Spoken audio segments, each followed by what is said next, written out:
Hello and welcome to this Affinity Photo tutorial.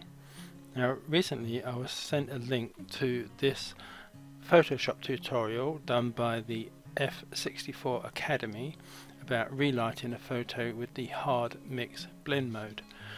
And the person who sent it to me asked if it was possible to do the same thing in Affinity Photo because they'd been struggling a little bit and they wanted to know if I could sort of work it out. Now it is doable in Affinity Photo. Certain things are in slightly different places that which is probably why he missed where those objects were.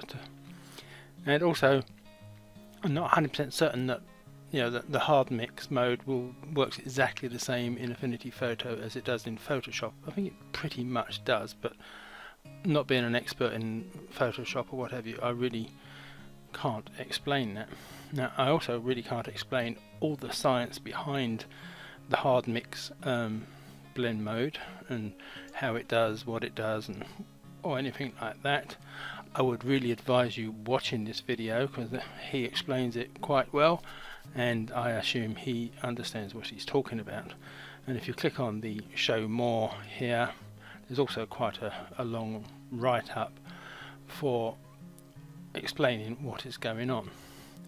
So coming back to Affinity Photo, I haven't got the access to the same image that he has, but I got this one from pixabay.com.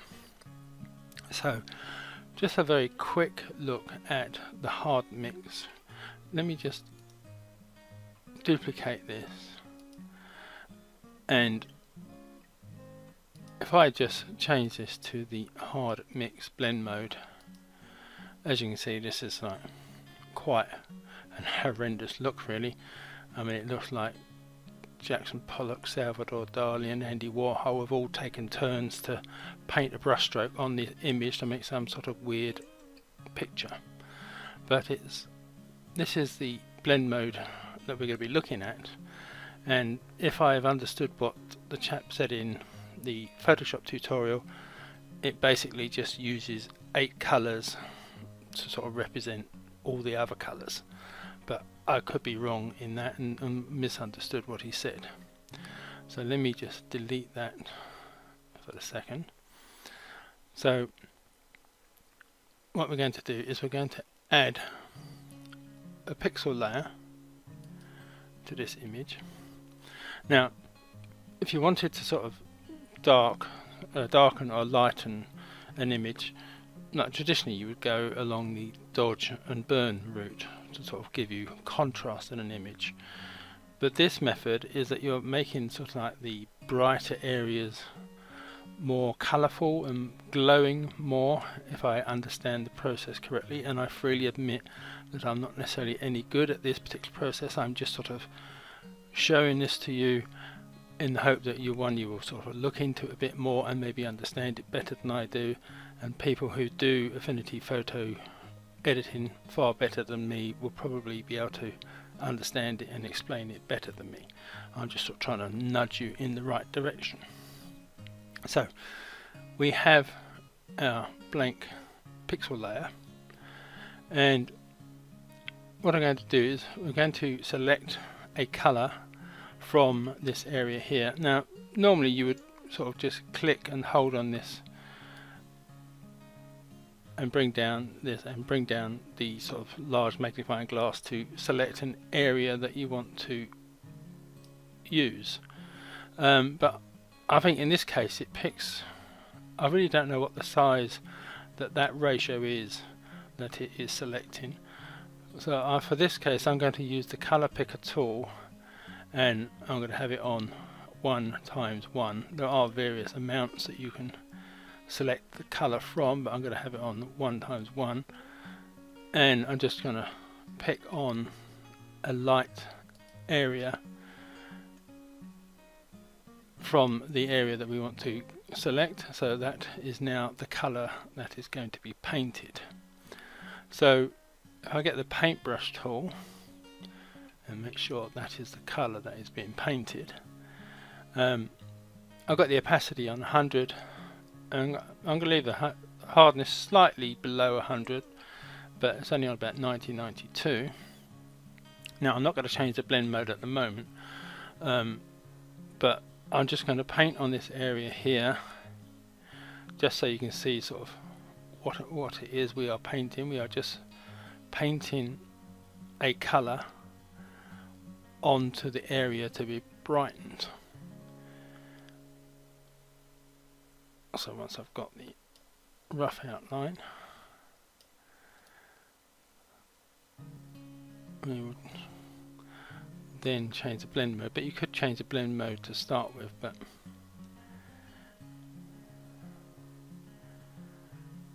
right, that's almost there. Right, so that is the main area that we want to change the colour to. So if I change the blend mode now to the hard mix, you've got those horrendous colours like we had when I showed you earlier.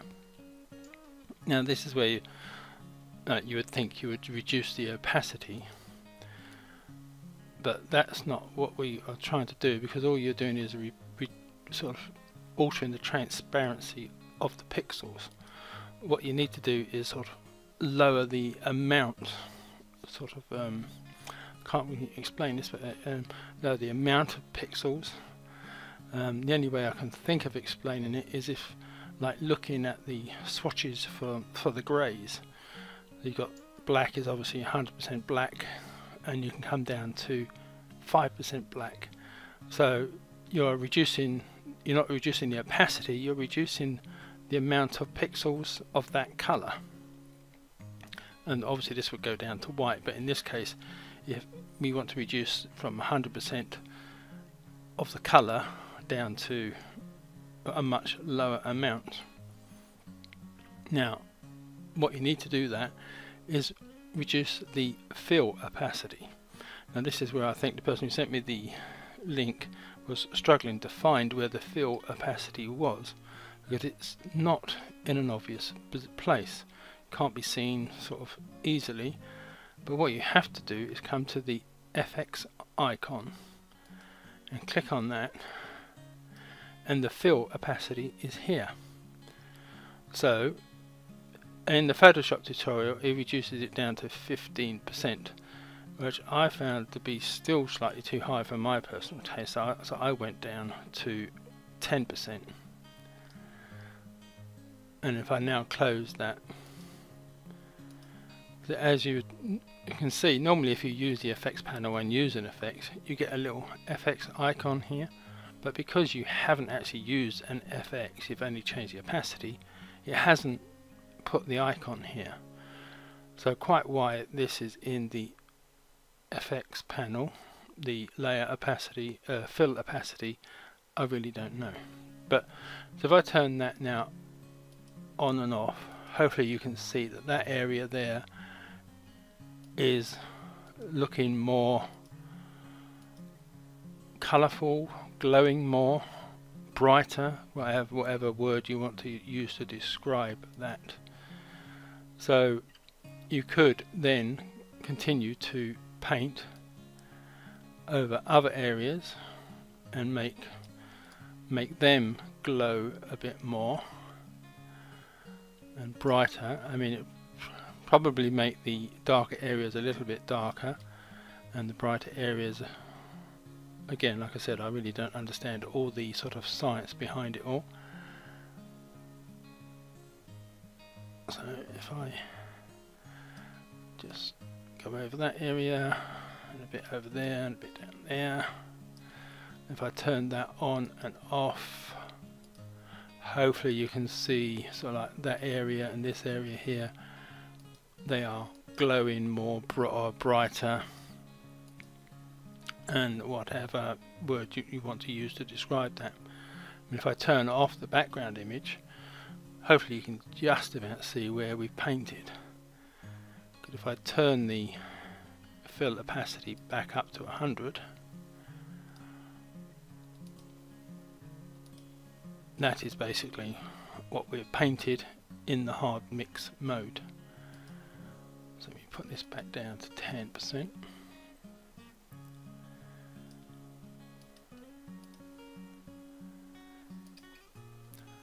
Now also in the Photoshop tutorial it talks about using blend if, which is a Photoshop blending method which I really do not understand. I've never used it.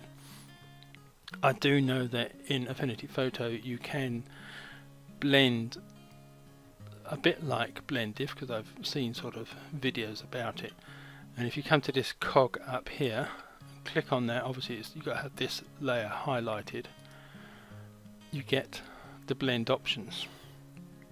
Now, as I've said before, I really don't understand this so much.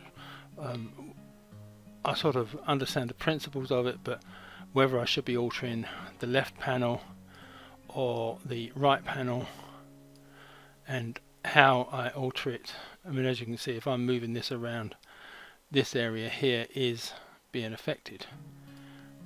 But quite whether I'm affecting it in a good way or a bad way, I really don't know. So if you are good with Affinity Photo, you may understand better and be able to use the blend options far better than I can in this particular type of editing. So that is one way of using the hard mix, just by painting onto a layer above. And let me just turn that off a second, and I'll highlight the bottom layer. Now what I'll do now is I'm going to draw a rectangle over that layer, so we've got a solid fill. You could use a fill layer, you know, a layer, and fill it with a colour, and it's still got the colour that I had selected, but you can pick any other colour you want. Let's go for, say, for a yellow, sort of dirty yellow down here, something like that. And then we change that to the hard mix blend mode. See, again, we've come back to that sort of really horrible colouring. And now what we want is a layer mask, but we don't want a white layer mask, we need a black layer mask. Now you should be able to do this from either coming up to the layer menu and coming down to, I think it's new empty mask, but probably an easier way is to hold down the Alt key and then click on the layer mask icon, and that will add a black layer mask to that layer and basically hide that colour. So then what we need is the paintbrush, and we need the colour to be white, so we can change that to white, so we could be painting white onto the black layer mask. And obviously we need to change the fill opacity, so again come back to the FX and drop that fill opacity down again to the 10-11% mark, close that, and then now when you paint white onto that black layer mask, you're allowing that hard mix colour to show through and brighten up your image. So much like before, you can paint over everything that you want to make brighter.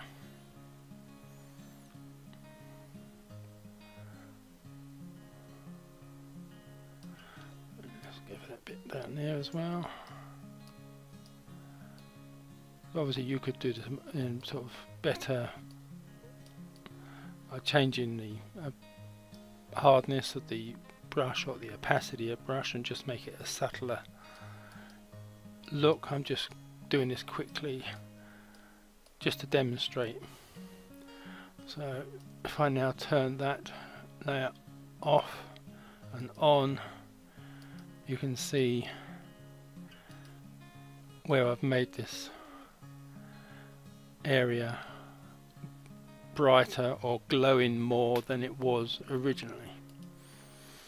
So you can do it either by adding a pixel layer and painting directly onto that pixel layer and changing the pixel layer to hard mix and lowering the fill opacity, or you can just add a solid layer above your image, change the